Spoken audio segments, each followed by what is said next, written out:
ரொம்ப ஈஸியாக புளியறதுக்கு வரும், கஷ்டமே இருக்காது.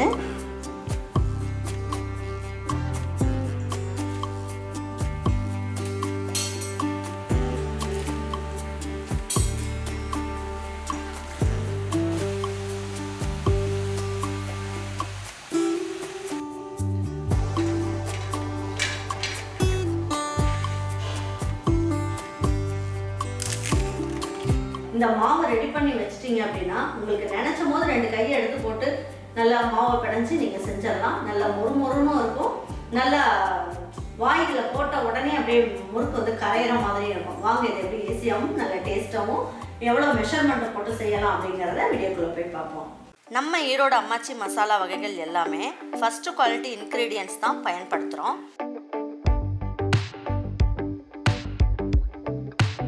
வாங்குகிற பொருட்கள் எல்லாமே முறையாக ஜலிச்சு பொன் வறுவலாக வறுத்து சரியான பதத்தில் அரைக்கிறோம்.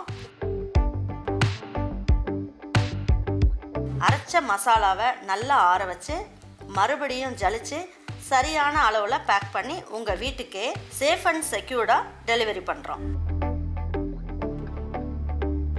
நம்ம மசாலா வகைகள் மற்றும் சத்து மாவு, ரெடிமேட் இட்லி மாவு, இடியாப்ப மாவு எல்லாமே நீங்கள் வாட்ஸ்அப் மற்றும் வெப்சைட்டில் ஆர்டர் பண்ணி வாங்கலாம். இதில் ரொம்ப முக்கியமான விஷயம், இது full and full pure homemade masala. நம்ம எல்லாருக்குமே ஆரோக்கியம் தானேங்க முக்கியம்.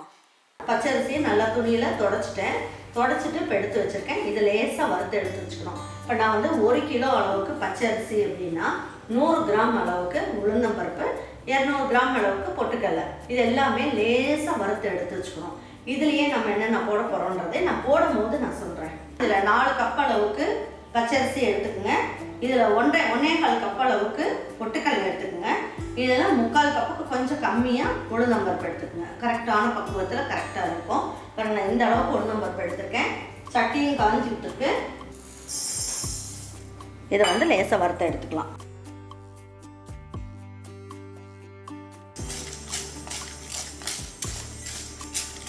லேசாக சூடு ஏறினா போதும்.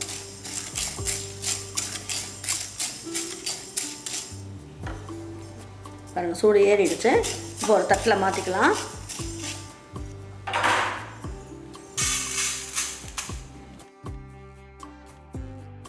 ஒன்னேகால் கப் அளவுக்கு பொட்டுக்கடலை எடுத்துக்கங்க.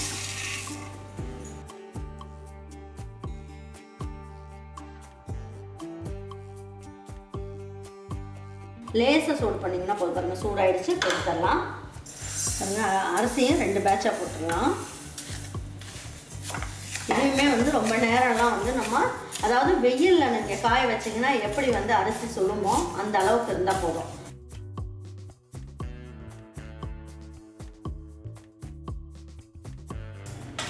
நம்ம அரிசியை ஊற வச்சுட்டு மாவு அரைச்சி நம்ம வறுப்போம் இல்லையா, அந்த மாதிரிலாம் செய்யாமல் இதை இந்த மாதிரியே பண்ணிக்கலாம்.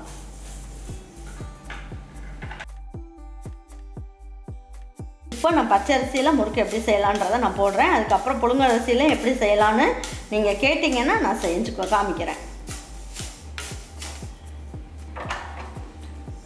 சூடாகிடுச்சு. இப்போ எடுத்து இதில் கொட்டிடலாம். பாருங்கள், அரிசியோட கலர் வந்து மாறவே இல்லை. பாருங்கள், இது நல்லா ஆறணும். பாருங்கள், 1 கிலோன்னு எடுத்துக்கிட்டிங்கன்னா இந்த அளவுக்கு உப்பு சேர்க்கணும். நான் பெருங்காயம் வந்து தூள் பெருங்காயம் எடுத்து வச்சுருக்கேன். இதை போட்டுடலாம்.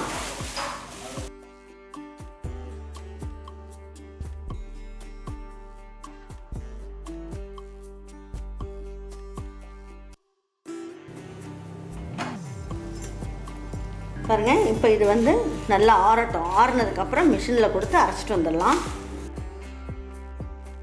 பாருங்கள், இப்போ வந்து மிஷினில் கொடுத்து மாவு அரைச்சிட்டு வந்தாச்சு. மாவு அரைக்கும் போது நீங்கள் கவனத்தில் வச்சுக்கிறது என்ன அப்படின்னா, நம்ம மாவு அரைக்கிறதுக்கு முன்னாடி கோதுமை மாவை யாரும் அரைச்சிக்கக்கூடாது. அதுக்கப்புறமா ராகி மாவு யாரும் அரைச்சிக்கக்கூடாது. அந்த மாதிரி இல்லாமல் இருந்தால் பச்சரிசி நீங்கள் கொஞ்சம் எடுத்துகிட்டு போய் அரைச்சிக்கலாம். அப்படி இல்லைன்னா பச்சரிசி யாராவது முன்னாடி அரைச்சிருந்தாங்க அப்படின்னா அதுக்கப்புறமா நீங்கள் இந்த மாவை கொடுத்து அரைங்க. கடைக்காரங்கிட்ட சொல்லுங்கள், கரெக்டாக உங்களுக்கு அரைச்சி கொடுப்பாங்க. இந்த மாவு வந்து நல்லா நைஸாக பவுட்ரு பண்ணிட்டு வந்துடணும். இதை பவுட்ரு பண்ணிட்டு வந்த உடனே நம்ம என்ன பண்ணணும், இதை வந்து சட்டிலெலாம் போட்டு வறுத்து வைக்கணும்னு அவசியம் கிடையாது.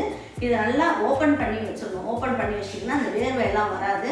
சூடு ஆறிடும். அதுக்கப்புறமா என்ன பண்ணணும், இது நல்லா நெய்ஸ் கன்று எடுத்துக்கோங்க. இந்த மாதிரி நெய்ஸ் கன்று எடுத்து இதை வந்து மாவை ஜலிச்சு ஒரு டப்பாவில் போட்டு வச்சுக்கணும். ஏன்னா இதில் தூசியோ ஏதாவது இருந்தது அப்படின்னா எண்ணெயில் பொரிக்கும் போது வெடிக்கிறதுக்கு வாய்ப்பு இருக்குது. அதனால காயமாயிடும். அதனால நீங்கள் வந்து என்ன பண்ணணும், இதை கண்டிப்பாக நீங்கள் மாவு அரைச்சிட்டு வந்த உடனே ஜலிச்சு டப்பாவில் போட்டு வச்சுக்கோங்க. அப்புறம் முறுக்கு செய்யும் போதும் அதை எடுத்து ஒரு ஜல்லடையை வச்சு ஜலிச்சுட்டு நீங்கள் முறுக்கு மாவை எடுத்துக்கோங்க. இதை வந்து நம்ம என்ன பண்ணணும், ஜலிச்சுக்கலாம். நல்ல நைஸ் கன்று வச்சு ஜலிச்சுக்குங்க.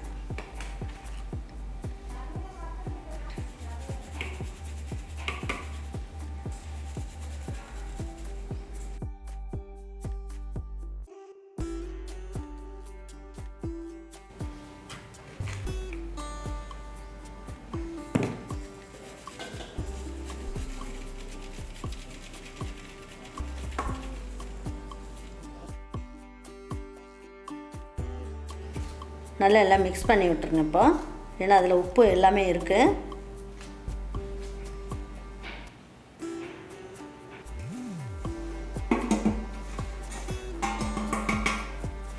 இப்போ வந்து நம்ம இந்த பாத்திரத்துலேயே இப்போ வந்து நம்ம மாவு பிணைச்சிக்கலாம். இப்போ நான் வந்து என்ன பண்ண போகிறேன், இதில் 2 கப் அளவுக்கு. இப்போ இதுலேயே என்ன பண்ணுவோம், நம்ம ஜீரகம் சேர்த்துக்கலாம். ஜீரகத்தில் ஏதாவது கல் இந்த மாதிரி ஏதாவது இருக்கான்னு பார்த்துக்குங்க. இந்த மாதிரி தேய்ச்சி விட்டு போட்டுக்கோங்க. நல்ல மணமாக இருக்கும். இதுலேயே எள்ளும் சேர்த்துக்கலாம். கருப்பு எள்ளு சேர்க்குறேன்னா நான் கொஞ்சமாக சேர்க்குறேன். வெள்ளை எள்ளு சேர்த்திங்கன்னா நம்ம நிறைய சேர்த்துக்கலாம். ஏன்னா உமியெல்லாம் வரும், அதுக்காக.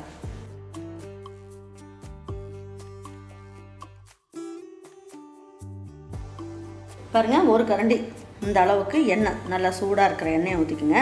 ஊற்றிட்டு நல்லா, இது எதுக்காக ஊற்றுறோன்னா நல்லா பொறன்னு ஆகும். அதுக்காக இதை நல்லா மிக்ஸ் பண்ணிக்கோங்க. கையை வச்சிடாதீங்க, அதுக்கப்புறமா கை பழுத்து போயிடும்.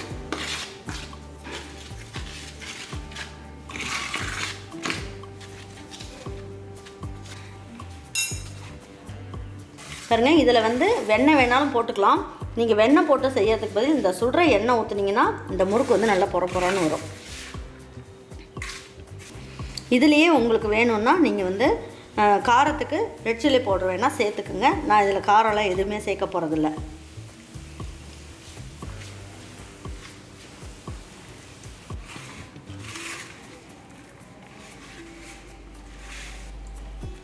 கொஞ்சம் கொஞ்சமாக ஊற்றி பிணைஞ்சுக்கணும்.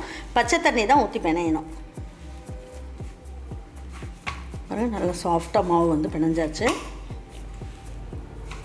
இந்த மாதிரி மாவு பிணையணும். இது எண்ணெய் காயிற வரைக்கும் இதை வந்து ஒரு 2 நிமிஷம் மூடி வைக்கலாம். இப்போ முறுக்குக்கு வந்து நீங்கள் இந்த குழாயும் போட்டுக்கலாம். அதாவது இந்த மாதிரி ஸ்டார் மாதிரி இருக்கும் இல்லையா, அந்த மாதிரியும் போட்டுக்கலாம். இந்த மாதிரி நீங்கள் தட்டு இருக்கு இல்லையா, அந்த மாதிரியும் போட்டுக்கலாம். உங்களுடைய விருப்பம்தான்.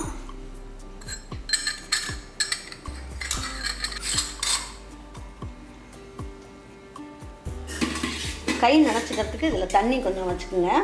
மாவையும் எடுத்து வச்சுக்கோங்க. வச்சுட்டு இந்த கரண்டியை போட்டுக்கலாம். அப்படி இந்த மாதிரி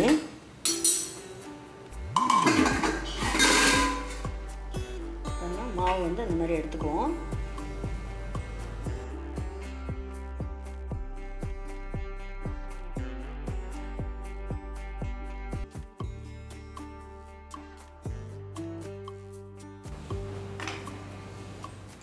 பாருங்கள், ரொம்ப ஈஸியாக செஞ்சிடலாம். இந்த மாதிரி மாவு எடுத்ததுக்கப்புறம் இந்த பாத்திரத்தை இந்த மாதிரி மூடி வச்சுக்கோங்க. இல்லைன்னா இந்த மாவு காஞ்சி போயிடும்.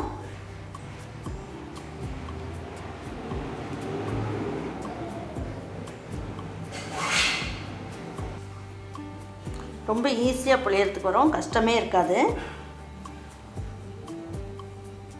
இந்த மாதிரி அதாவது நம்ம எட்ஜு வருது இல்லையா, அதை வந்து லேசாக அப்படி அமுக்கி விடுங்க. ரொம்ப அழுத்தாதீங்க. அழுத்துனீங்கன்னா இங்கே இருக்க மாவு வந்து தடியாக போயிடும்.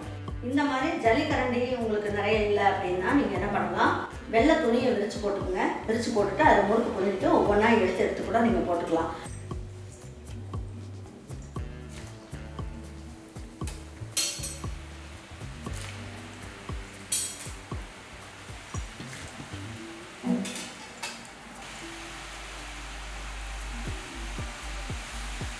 ரொம்ப ஹை ஃப்ளேமில் வச்சுட்டு ரொம்ப ஹீட் ஜாஸ்தி ஆகிடுச்சுன்னா உங்கள் முறுக்கு செவந்து போயிடும்.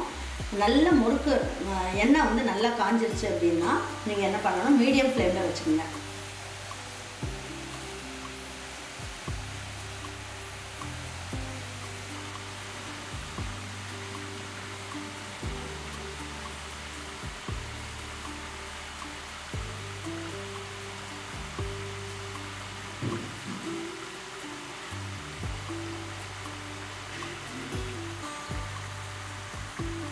பாருங்கள், இந்த சலசலப்பு அடங்கினதுக்கப்புறம் நம்ம என்ன பண்ணணும், முறுக்கை வந்து இந்த மாதிரி திருப்பி போட்டுக்கலாம்.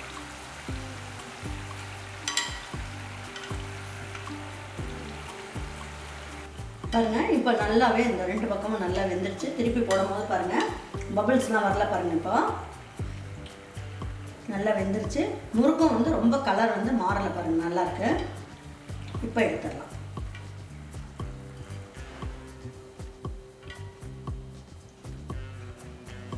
ஏதோ ஒரு தட்டுக்கு மாற்றிடலாம். இப்போ இந்த ஒவ்வொரு முறுக்காக நம்ம இதை எடுத்து போட்டுக்கலாம். வேகிறதுக்குள்ளே உங்களுக்கு இந்த மாதிரி போட்டு எடுத்து வச்சுக்கணும்.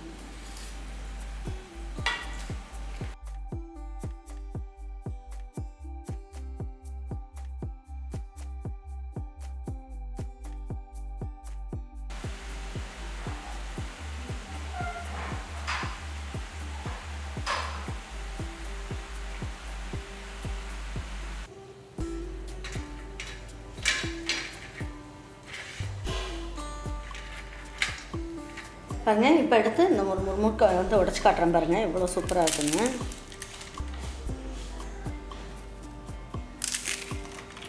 ரொம்ப நல்ல டேஸ்ட்டாக சூப்பராக இருக்கும். நீங்கள் ஒரு வாட்டி இந்த மாதிரி செஞ்சு பாருங்கள், சாப்பிட்றதுக்கே நல்லாயிருக்கும்.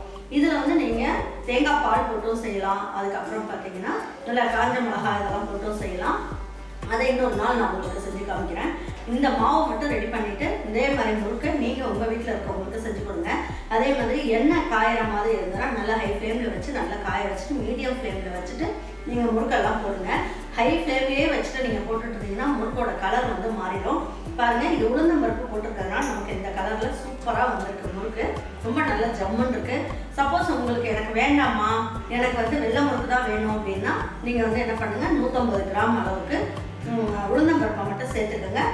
பொட்டுக்கல்லையே நீங்கள் அவாய்ட் பண்ணிக்கோங்க. நான் சொன்ன மெஷர்மெண்ட்டை நான் சொன்ன மெத்தட்லேயே நீங்கள் செய்ய ரொம்ப நல்லாயிருக்கும். நீங்கள் இதே மாதிரி ஒரு முறுக்கை உங்கள் வீட்டில் இருக்கவங்களுக்குலாம் செஞ்சு கொடுத்துட்டு அவங்களுக்குலாம் பிடிச்சிருந்ததுன்னா லைக் பண்ணுங்கள், ஷேர் பண்ணுங்கள், சப்ஸ்கிரைப் பண்ணுங்கள், மறக்காமல் கமெண்ட்ஸ் பண்ணுங்கள். தேங்க்யூ ஃபார் வாட்சிங் ஈரோட வாட்சி சமையல். தேங்க்யூ.